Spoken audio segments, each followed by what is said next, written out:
Greetings and welcome to the 5th Black Sustainability Summit.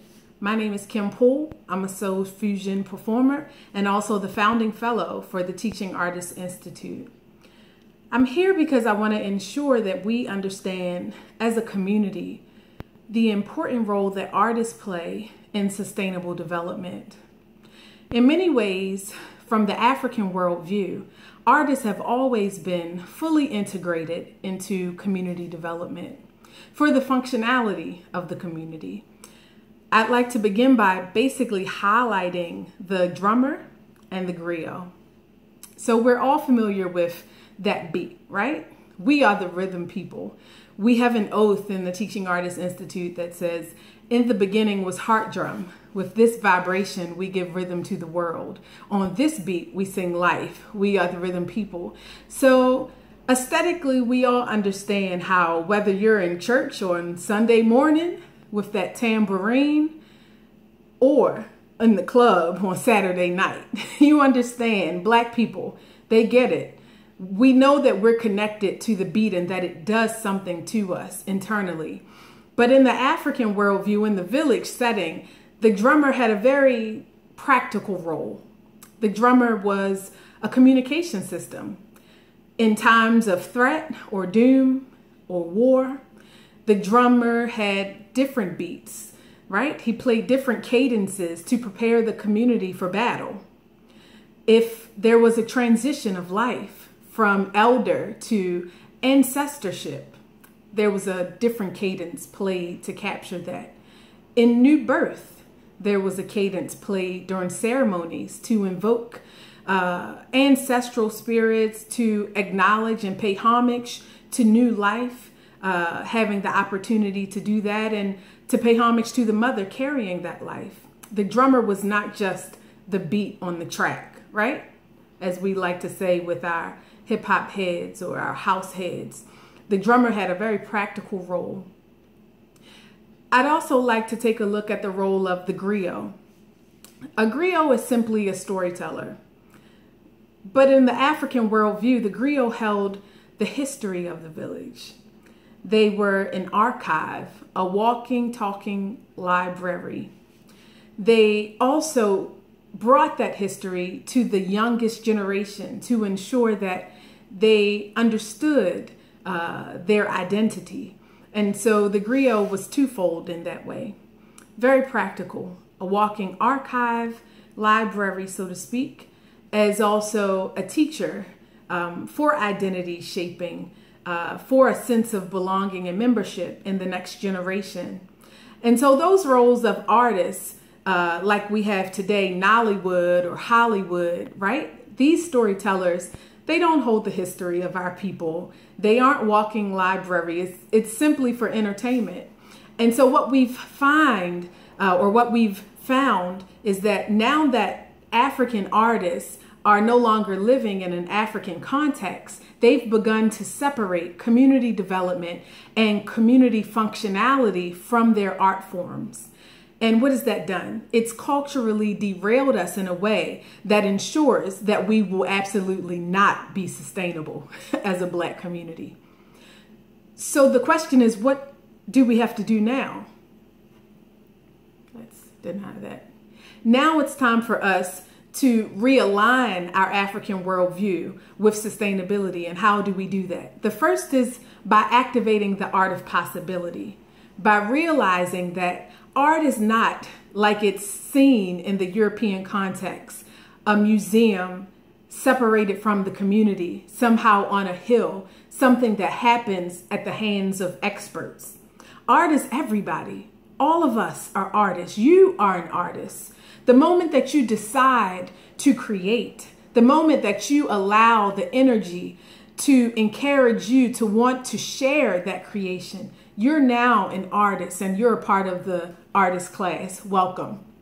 Artist is not singing just for the soloist amongst us. In the African worldview, especially in South Africa, you find beautiful songs that join in. You find the Negro spirituals and the Black experience. That was a group effort. We whistle while we work. We sing. We do it together. It doesn't matter your skill level or expertise. Singing is for everybody. Resynthesizing the African worldview into every facet of what we do will help us to learn how to reintegrate artistry into our sustainable development practices. So I was saying that the museum in the European worldview, it's separated from the community. Art is for an elite class of specialists. Art is a thing that we do for fun, that we go to, that's separated from us. And this is why. Because art in the European worldview is based on the statue, the thinker, right? He goes like this. Do you remember him? Well, it's based on the concept of I think, therefore I am. And this is a very individualistic theory, pedagogy, school of thought that's very foreign to the African worldview, because our knowledge base, our indigenous knowledge, is based on a very simple concept from the Zulu people called Ubuntu. Ubuntu, simply translated in English, translates into the words, I am because we are. And that reminds us that we're all connected, and our art and our art forms are just as connected in ways that help us understand the relativity and the synergy of our practice and our theories. The individual thinks as an individual for him or herself, but the African-centered artist, they think about their art as it applies to the community's trajectory. So there's no such thing as artistic expression outside of the community's development. So how do we get back to that in a practical way? I don't want to talk about theories that don't give us an opportunity to explore best practices. What I love most about the Black Sustainability Conference is that it provides a template.